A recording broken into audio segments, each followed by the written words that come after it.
So I'm Rachel Chonko, Editor-in-Chief of Pickleball Innovators. We're a business resource for pickleball facility operators. I'm your moderator today.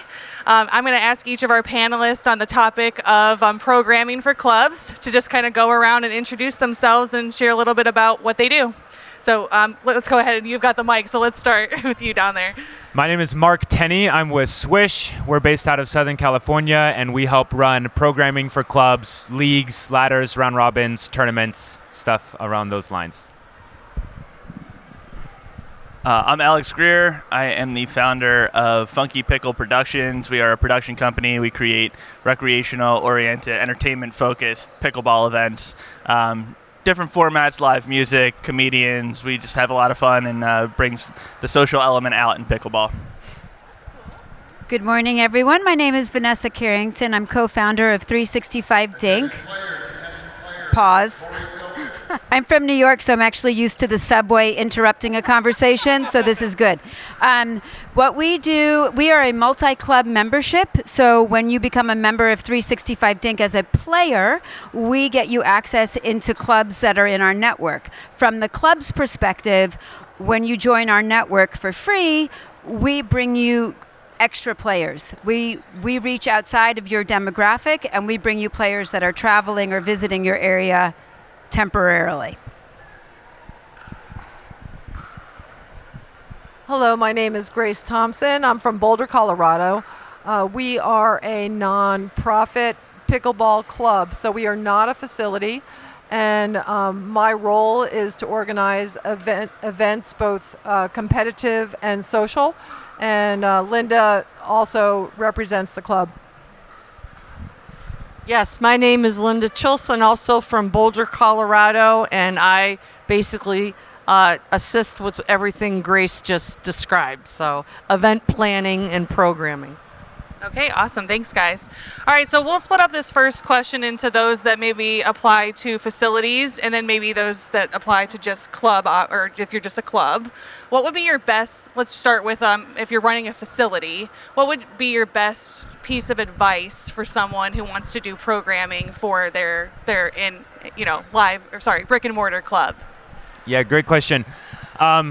There's a lot to say about that. One thing that comes to the top of my mind is we like to recommend to clubs to have just a good variety of formats and what you're offering to your members at a facility. A practical example would be leagues are becoming very popular in pickleball, and that's a great thing. So offering leagues, different formats, ladder leagues, maybe an MLP style. But at the same time, you have club members for whom it's hard to commit to a 6-week league or an 8-week league. And so mixing in spontaneous round robins or social nights so that if you are free once every 3 weeks, you still have opportunities to play in something at the club. So I think having a mix of events from spontaneous clinics and round robins, also having leagues for people who want to commit to a 6-week program, even to once every couple of months doing a more formal weekend tournament. That gives a lot of options to club members based on their own lifestyle to be involved in the club no matter what that looks like for them. Anyone else want to chime in on that one? Yeah, I'll jump in on that as well. So, as I said, I'm doing programming that's different, and a big part of that is when I first started, before I got into pickleball, I was in events, and I've been in events for 10, 12 years. I've been doing everything from music, comedy, conventions, all that kind of stuff. When I first went to a tournament, I was struck at how different the vibe was from like open play and sort of the lifestyle play that you get on a more regular basis, and where the majority of players exist. It was very competitive, it was very tense, and I think that, there's a tournament almost every weekend anywhere you go now. But it's kind of the same vibe over and over again, and I think it's really important to break that up. And I think that because there's such a social element to this, we should tap into the same things that we do. We go to parties, we go to social events, we like that kind of stuff. If you can just layer pickleball on top of that, there's a lot of value in that. And I know that, at a time there were only a handful of clubs in the country, and that's starting to proliferate. And I think it's really important to start diversifying your offerings so that you can meet the needs of different audiences and you can find your own niche, because at some point your club is not necessarily going to be for everyone. You're going to have to find your pockets and your people to come and support. So it's cultivating community through events. I agree with everything that you said, and it's actually hard to add to what you said, but I will add two things. The first being, your local club is a fantastic resource. That's where you're going to be playing daily. Well, I play daily because I'm addicted. I'm sure you all are too. But to also be able to give your members the opportunity to reach beyond where your club is physically located. And by that, I mean either having a relationship with clubs that are beyond in other states, or doing a tournament between clubs, so that it's not just amongst your players that are members of your club, but do it between clubs, so there's a little local rivalry going there. But then, of course, having the membership like with us, where you can join be a member of your club, but then with us, you would be able to be members of all of these clubs. So it broadens the reach that you're offering your membership. Attention players. So following up on that, we're like the end user. Can you bring it a little bit closer? Closer? We're the end user of clubs, of facilities. And Linda and I both, we target events that are skill level based, which is important, as everybody knows, that people that are looking for that kind of competition. But the other half of that, we sponsor events that we try to get as many participants as possible. We've actually done a holiday event where we had 12 players per court, and we're able to facilitate an event doing that. And it was awesome. All level of players, totally focused on fun, which is really the roots of where we all started in pickleball. And it becomes really challenging, but I think it's important to remember, whether you're a 5-0 player or a 2-0, 2-5, 3-5, that there are times when you're going to have an event with pickleball where you can all have fun and get as many people playing as possible and really have a great event. All right, so I think each of you have kind of touched on the importance of fun, providing a great environment for your players. For your players. Could you just speak a little bit more to that? Like, what advice would you give to people to ensure that their players are having a great experience? Anyone want to jump in? I'm the great experience kind of guy, apparently. To me, I think it's important to just kind of understand your audience and push people to do something a little bit outside of their comfort zone, but do it in a way that's approachable. So like at our events, we're constantly playing music. We have a comedian on center court that gets on a mic and like challenges people to play and talks trash while they're playing, or we'll get pro players out there to play with them. Actually later today, right over at this court right here, 4:30, I'm going to work with my friends over at Selkirk, and we're going to have what we're calling the Selkirk Soul Kitchen. We're going to combine Soul Train and Pickleball and have kind of like a live music and just a fun experience. And like, I think it's important to just get creative and do things, again, like blending things that we already like to do. Like, people like to go out and dance and have a good time. There's a bar right there. Like, why not just like turn this into a little bit of a party? I think that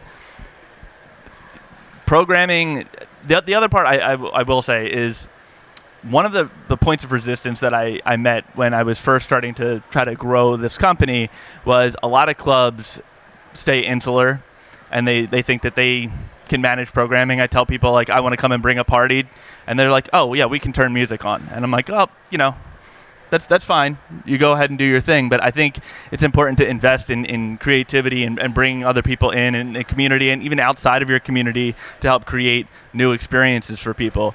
The other part is kind of protecting membership from events always happening. But, every now and again, I think it's okay to create an event experience that's bringing your community together and encouraging people to network and interact, as opposed to being worried about, like, cramping their style because they want to rent court time. Yeah, those are great comments. To piggyback off of that, if any of you were familiar with the minor league pickleball national championship, they had a team costume or outfit, jersey, whatever you want to call it, contest, and there were some pretty incredible creative ideas out there at the minor league national championship. So that's a huge element to pickleball that always needs to be retained, is that fun part.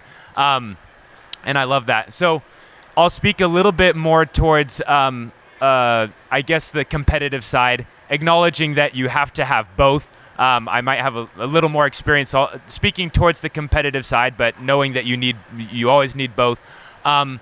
Programming for clubs, an important element is helping break down barriers of entry for your club members to get involved in the programs. Naturally, at a club, there can be situations where certain members who have been playing together for a while, they not have any bad intention, but you get member cliques, and it's hard for a new member to feel like they get involved at the club. And so where programming, I think, can help, and where we see clubs doing amazing things to have the new member experience be ideal, is mixing up things like a set partner event versus rotating partners. You need to have set partner events so you can prep for tournaments and practice, and it'll often be duper rated, and those are great things. But a rotating partner event that's maybe non-duper rated, where every round you have to shuffle your partner, you have to play against new people, that's a great thing to include in your club so that you have a variety of programs that you're offering. And so in terms of the programming, being able to offer sign up as an individual versus sign up as a team. Having open play is great, but also having clinics where anywhere can join. Those are things that just make it easy if you're a new member to get to know other players and not feel like you're kind of on the outside of certain cliques that happen in a club. So those are things that we see a lot of clubs doing really, really well and helping the member experience.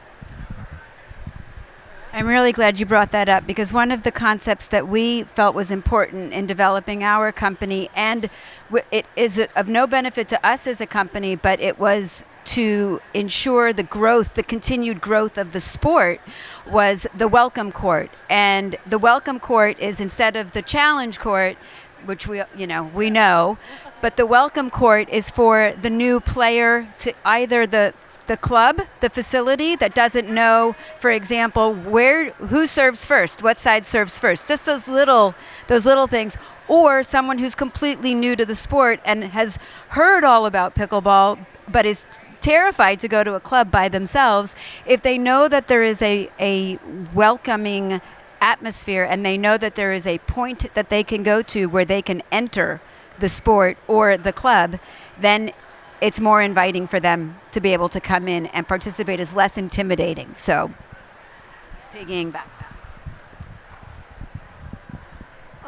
Following up on what everyone else is saying, I think something that's real important, I'll give you an example of something as simple as open play, going to a facility that has open play for whether it be intermediate or beginners. So you walk in the door, you go to the registration booth, and then the open play is over there on courts 1, 2, and 3. Okay, so you go over to courts 1, 2, and 3, and do we paddle up? How do we paddle up? Are winners staying? Are they moving? Are they staying and splitting? And I think it's really important, not to just set up a program and expect your members to go over there and know what to do, because it's really frustrating. And then you show up and you feel like you're intruding on a game, and people don't want to get off the court. So I think that's something to really keep in mind. Yeah.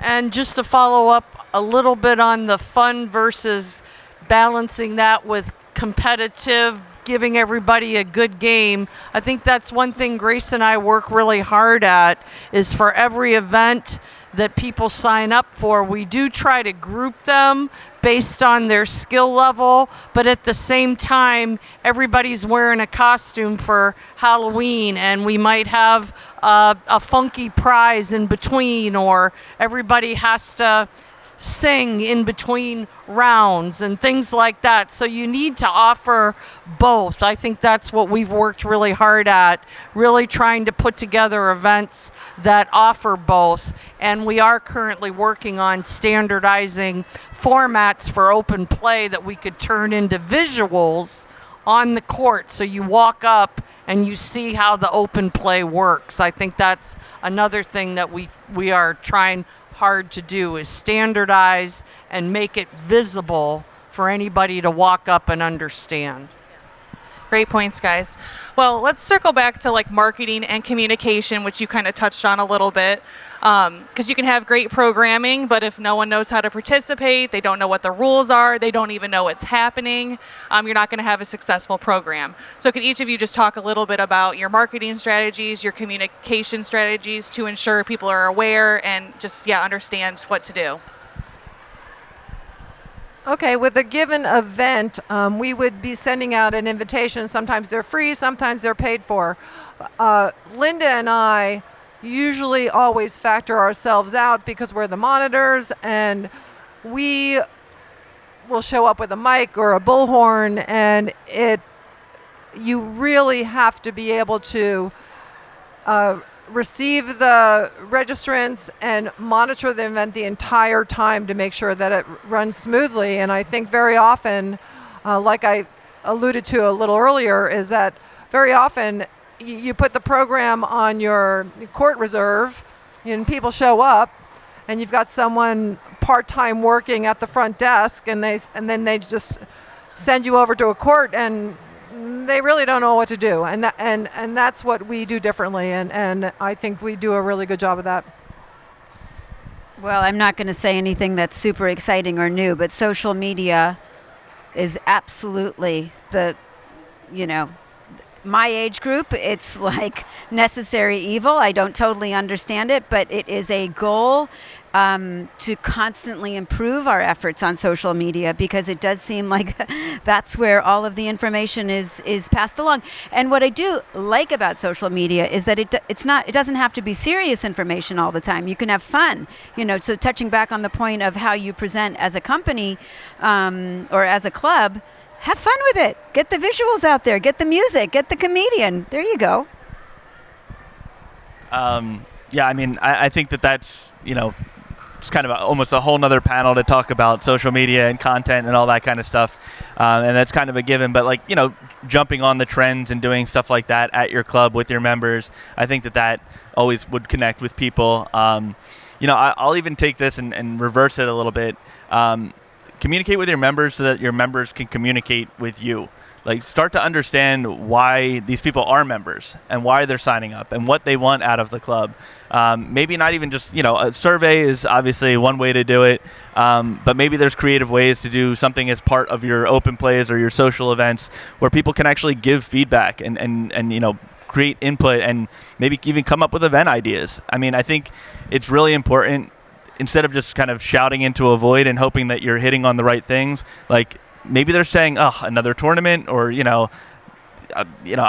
want to do something for singles in our community and bring people out.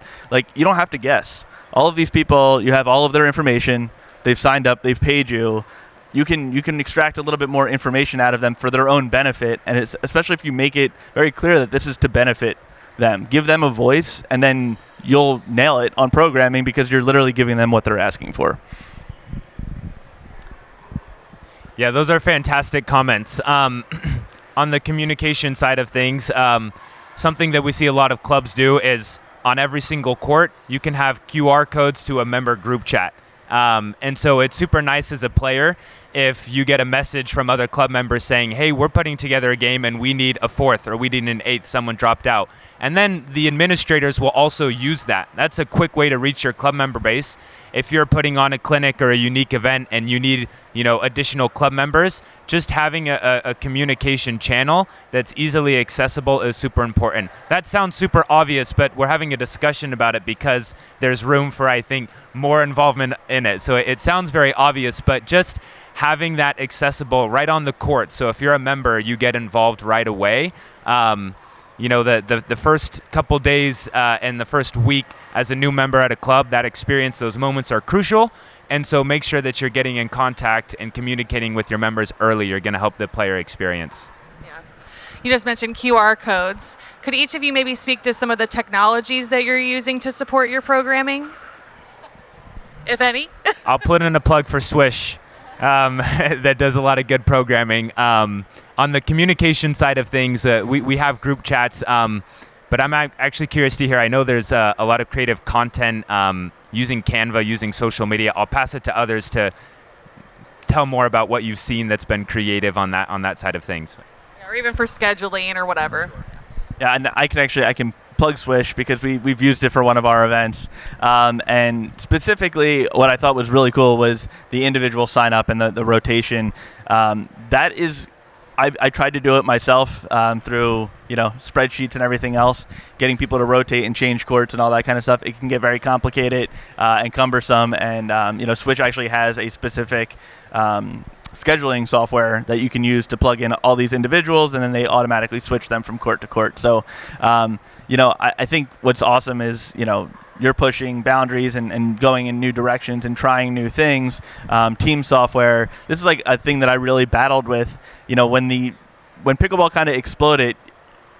Pickleball internet was still in 1995, and the technology just wasn't there. And even the biggest platforms are really challenging to use. And I think that there's a lot of people jumping in the space to improve that, which is great. And again, it comes back to our ability as programmers to communicate what we need to the companies that are out there doing it, because I think that they're looking for feedback too. Everyone's looking for their own angle. You don't want to just keep reinventing the wheel. So I think that the best technologies are still, developing, and I think Mark has done a great job of communicating with the people that are out there and taking feedback and trying to integrate that. I would love to see more of that around the space. Yeah, and you do have to consider the user experience in any technology that you're partnering with, because ultimately it does reflect upon you as the business owner. Consumers are used to having great technology experiences elsewhere outside the industry, so just keep that in mind. I will touch on the side of the traveling pickleball player, because when you have your home court club, you know where to get the information on when their open play is or when there's a tournament. You should know. That you should know when that is. But when you are traveling to a place you are unfamiliar with, or you don't have the built-in community there, that you've got your group chat, or I'll plug Swish as well, because I've got, chats going on Swish. I think if you have the mic, we know it's going to come on the loudspeaker. 100%. So no one's going to give me the mic anymore. But when you're traveling and you're going to a new club that you're not necessarily in their communication thread, right? The Swish is great because all you need is one contact, and then they will loop you in and you'll be aware. But it is super important for every club. In our app, in our platform, we do ask our clubs to upload all of their programming so that the traveling pickleball player can very quickly figure out when's open play. When can I go as a single player and go get a game on? I don't have to bring 3 other people and get a game. So I think it's essential. I also think that QR code, sorry, but I brand myself all over the place.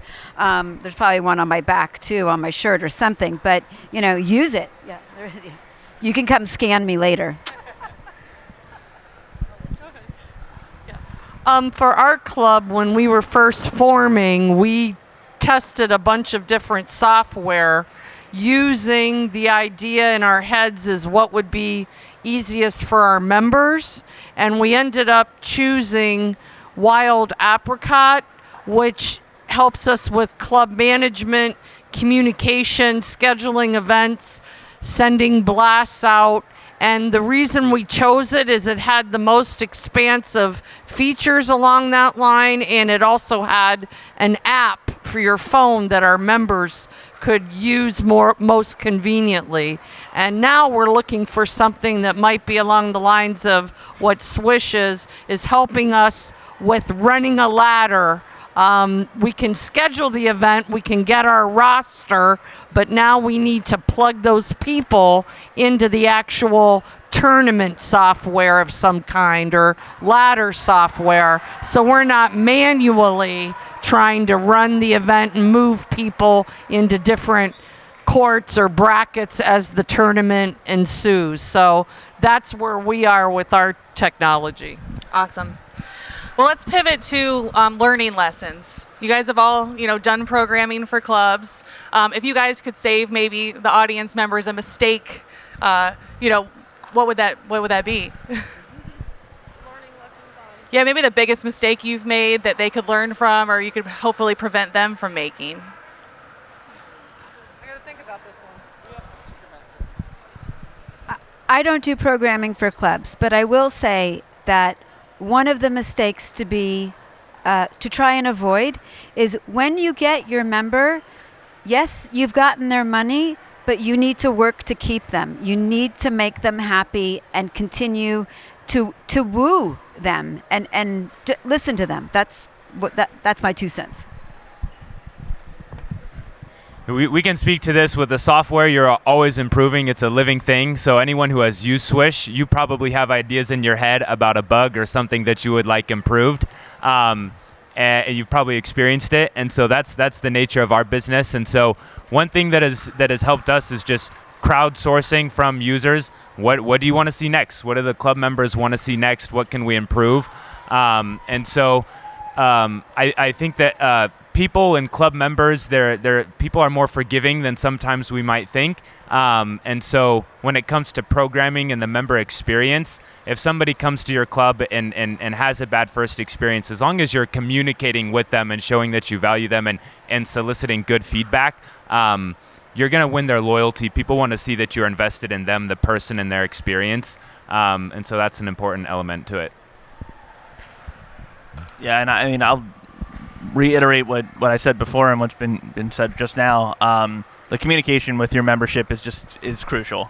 On an individual event standpoint, I've spent a lot of money putting in a lot of extra features for events that sound great, that I'm excited about, and then no one goes and uses. It just sits there, and I'm like, why did I hire that, those extra vendors or a band? Like we had a concert at the end of an event that no one really hung around for, and it was frustrating because you spend money and time and energy planning that, but maybe that was because it was what I wanted and not so much what my members wanted, right? And my community wanted.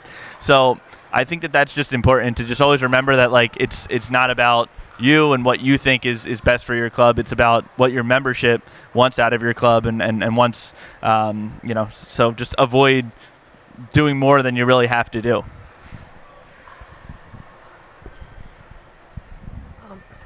I would say our biggest mistake when we formed as a nonprofit, our original board decided that they wanted to go with manual renewal and not automatic renewal. Now keep in mind our membership fee is $25 a year. And so a year later, after we had the manual renewal, it was just a nightmare, trying to follow up on people and get them to renew and put their credit card in or whatever. So that I would say was our biggest mistake. And due to that, we lost maybe 100 members after a year and had to really work hard on follow-ups and getting them to re-sign. So if you have a membership-based club, I would say keep them on auto renew and give them the option to opt out, but definitely go with auto renewal.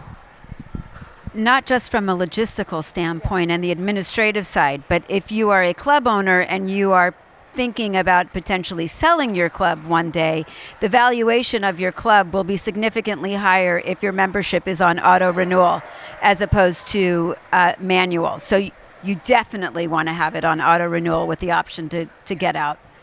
Yeah, great advice, guys.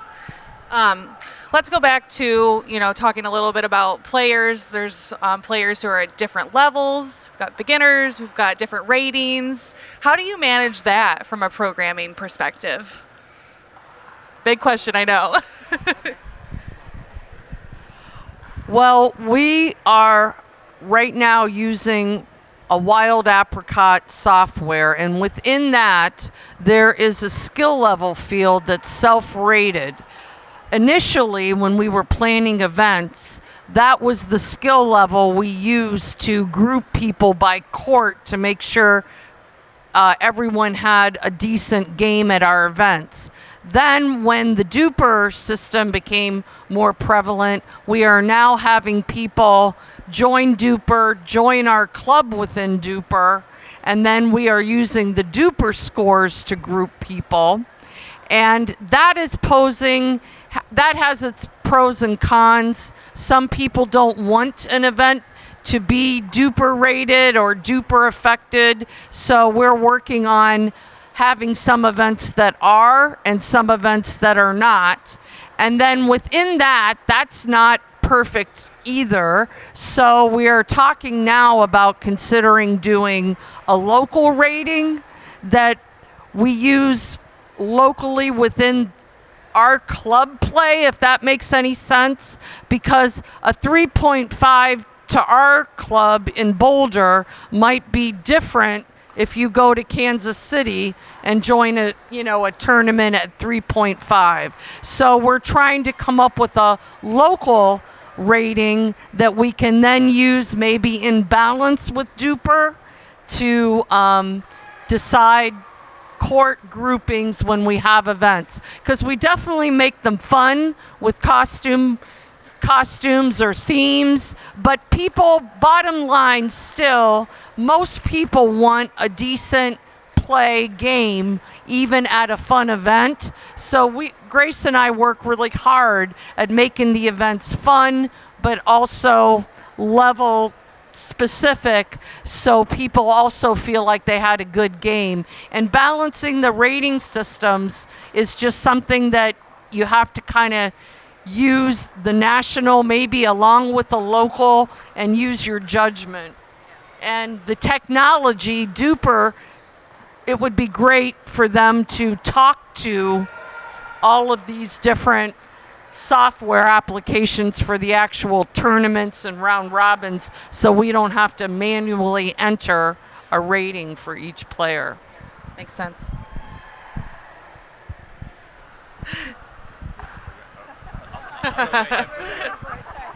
Okay. So I think the ratings is really one of the trickiest things when you're running events. And it's really funny, like the first year that I started my event, this was like right as pickleball was just kind of on its up and up. And I think everyone was still on that high of like, we just discovered this sport, what's happening right now, this is so exciting. And it was a lot easier to do a programming where it was basically like intermediate players, or like I'm here to play for fun, or I'm here to play in a more competitive, group. Each year it's become more and more difficult. Sandbagging is something that's just constantly happening. I don't think that, it's obviously there's duper and there's a number of rating systems that are out there trying to get a collective, but to your point, every locale has like a different rating system, and a 4.0 here versus a 4.0 in Florida or Arizona, it's completely different. And also, I don't know if you know this, but if you've played pickleball at least 3 times, you're a 4.0. According to 99% of pickleball players. So, it's a challenge. It's really a self-perception thing, and that's the part you kind of have to get over. So the way that I've been doing our rating systems is a lot more kind of fluid, and it's I love what MLP does with, a duper 20, and then it gives a little bit of range, so you could have a 3-5 playing with, a 5.0, but it's all kind of counterbalancing each other. That's an imperfect system, but at least it gives a little bit more wiggle room. But, we experience it all the time. Everyone's a tournament director. Everyone has a lot to say about everyone else's skill level and who should be in what bracket and everything else. It's just something that you kind of have to manage and do your best.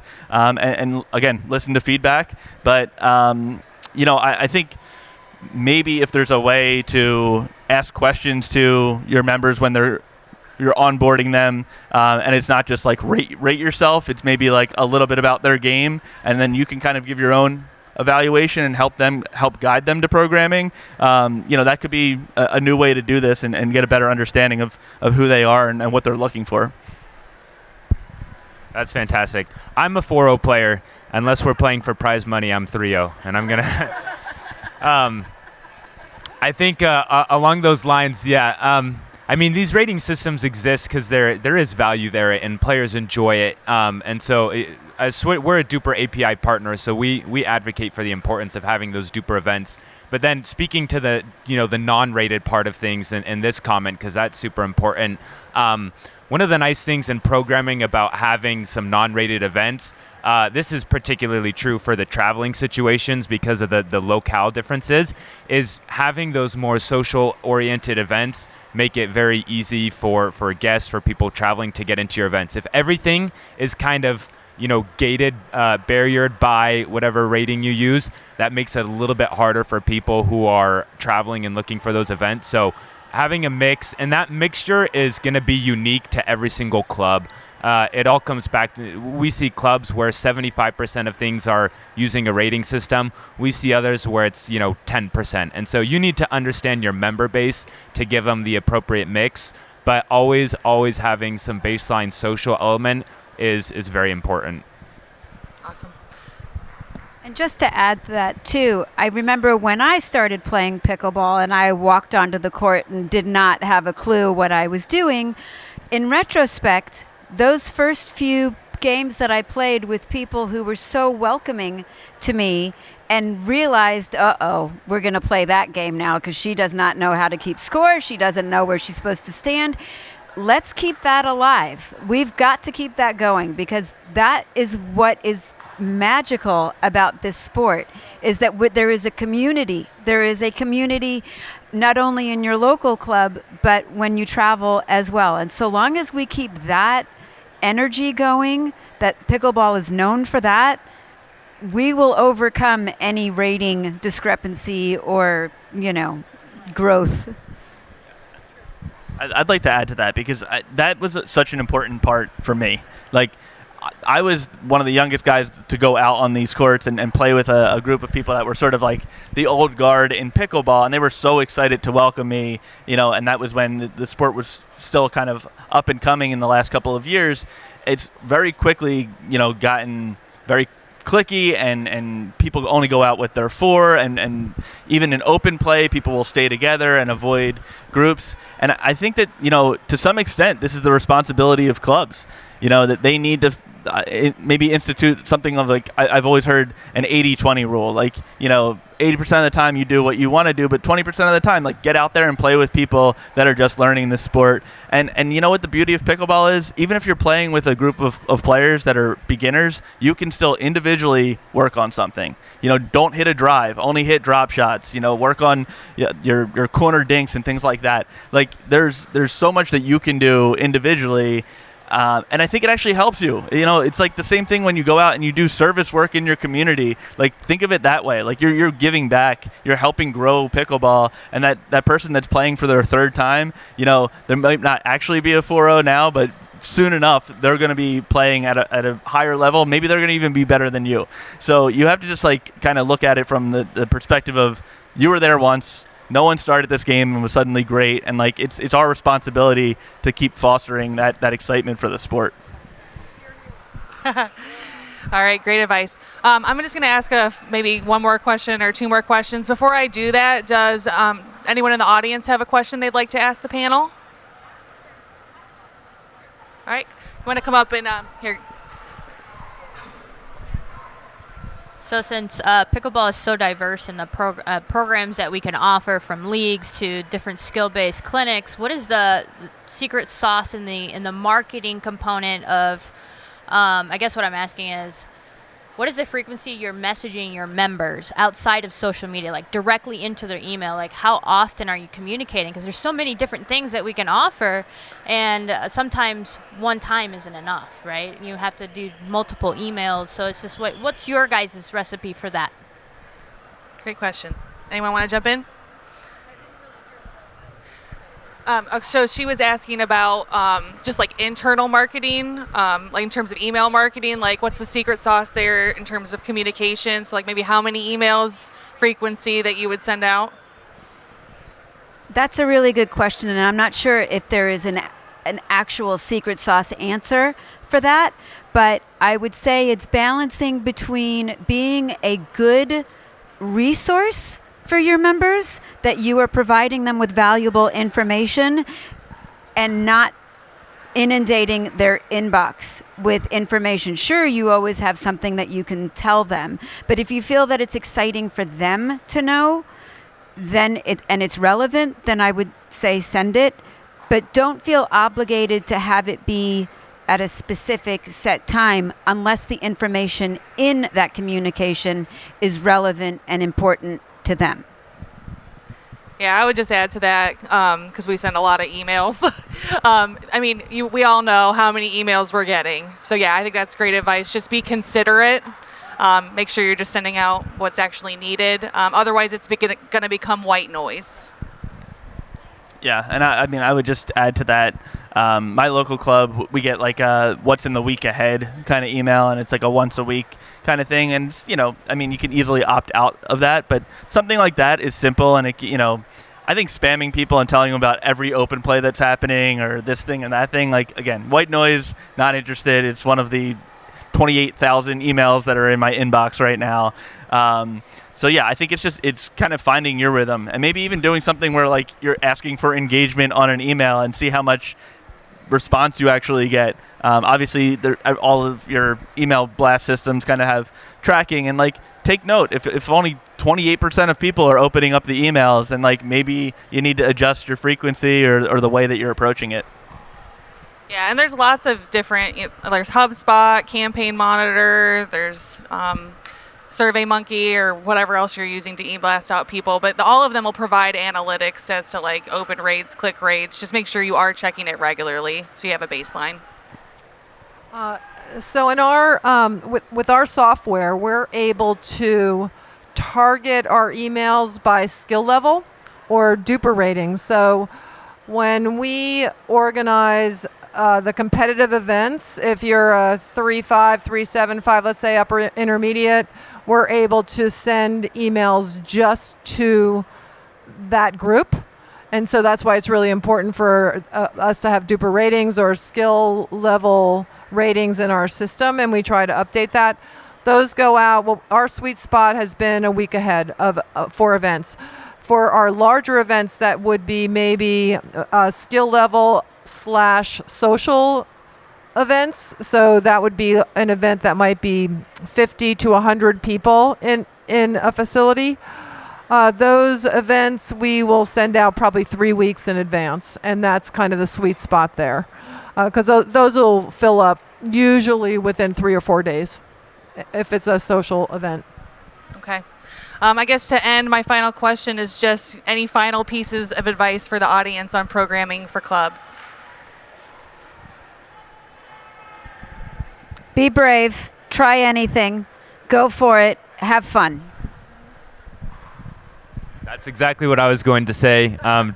Don't be afraid to do something wrong. You're gonna learn. So get your programming in place, offer different things, and start sooner rather than later. Don't be afraid to get your feet wet with it, because in doing it, you will get the hang of it. Yeah, I mean, I'll go back to collect feedback, find out what's working, what's not working, what members want.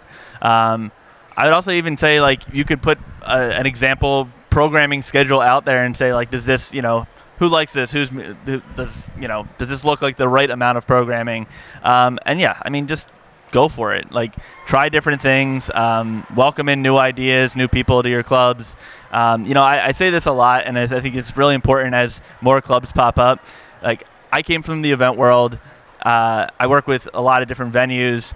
No one goes to a music venue to check out how good the speakers are, right? They go because of the bands that are playing. So you need to think and be tactful about, what kind of programming you're bringing in and promoting, and like, you don't have to take it on yourself. There's a lot of us out there in the industry trying really hard to help, break those barriers and provide services.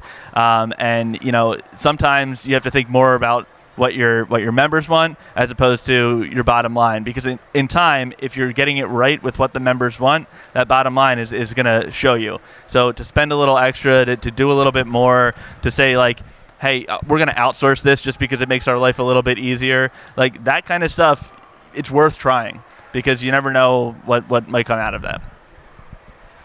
Any other pieces of advice? I would just say make sure you know the scope of your membership and what their level of play is, and make sure you have programming that's all, has as many events for beginners as intermediate, and also think about people that are advanced, and just try to make sure your programming includes a variety of events that includes all levels. Awesome. All right, any other questions for the panel? All right, let's give them a round of applause. Thank you, guys.